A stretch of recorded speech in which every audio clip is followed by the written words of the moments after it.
IIT मंडी के सभागार में बहुप्रतीक्षित एग्जीबिशन का आयोजन किया गया, जिसमें संस्थान के डिजाइन प्रैक्टिस कोर्स के दूसरे वर्ष के बीटेक छात्रों के द्वारा विकसित किए गए प्रोजेक्ट को प्रदर्शित किया गया। ये प्रोजेक्ट स्वास्थ्य संबंधी भविष्य की तकनीक, सस्टेनेबिलिटी और एडवांस रोबोटिक्स पर आधारित रहे। ओपन हाउस डेमोन्स्ट्रेशन के दौरान आईआईटी मंडी के डिजाइन प्रैक्टिकम कोर्स के दूसरे वर्ष के बीटेक छात्रों ने उनके द्वारा विकसित किए गए प्रोजेक्ट्स प्रदर्शित किए।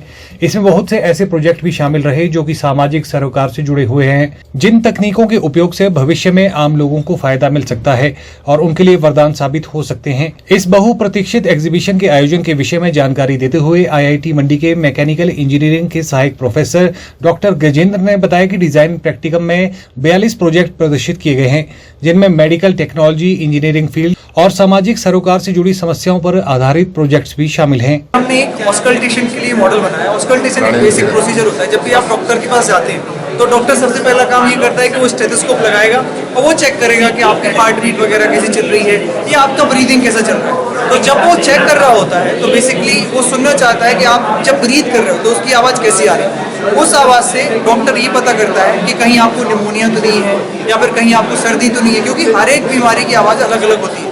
अब डॉक्टर्स को ये कैसे पता चलेगा, क्योंकि उन्होंने पढ़ा हुआ है। तो जब वो पढ़ते हैं और उनकी टीचिंग के लिए, उनकी लर्निंग के लिए मॉडल्स यूज होते हैं, उन मॉडल्स में ये आवाज़ जो है प्री फीड रहती है। पर ये जो मॉडल्स आते हैं वो सारे के सारे बहुत एक्सपेंसिव आते हैं। तो हमने क्या किया कि सेम पर्पस के लिए एक लो कॉस्ट मॉडल बनाया। साथ ही साथ हमने एक और फीचर डाला कि चूंकि ये ट्रेनिंग के लिए है, तो अभी जो मॉडल आते हैं उनमें क्या होता है कि आप साउंड के मार्क रहते हैं, आप वहाँ पर जाके स्टेथोस्कोप लगाइए, आपको उस बीमारी का साउंड आने लगेगा। तो इस तरह से डॉक्टर की ट्रेनिंग हो जाती है। हमने क्या किया कि डॉक्टर को ये भी पता होना चाहिए कि कहाँ टच करना है, तो सिर्फ उन्हीं पॉइंट पर जब स्टेथोस्कोप आप टच करेंगे तो आवाज़ आएगी। तो इसके लिए हमने साथ में एक ऐप भी बना दी कि जिस भी डॉक्टर की ट्रेनिंग करनी है, जो ट्रेनर है वो उस ऐप पर बीमारी सिलेक्ट करेगा और फिर डॉक्टर से बोलेगा कि चाहिए आप पता कीजिए कौन सी बीमारी की आवाज़ है। तो यदि डॉक्टर ने सही जगह पर टच नहीं किया तो आवाज़ नहीं आएगी। जब डॉक्टर ने सही जगह पर टच किया तभी आवाज़ आएगी। वो आवाज़ सुन के फिर वो बता सकता है कि कौन सी बीमारी की है। इस तरह से उसकी ट्रेनिंग हो सकती है।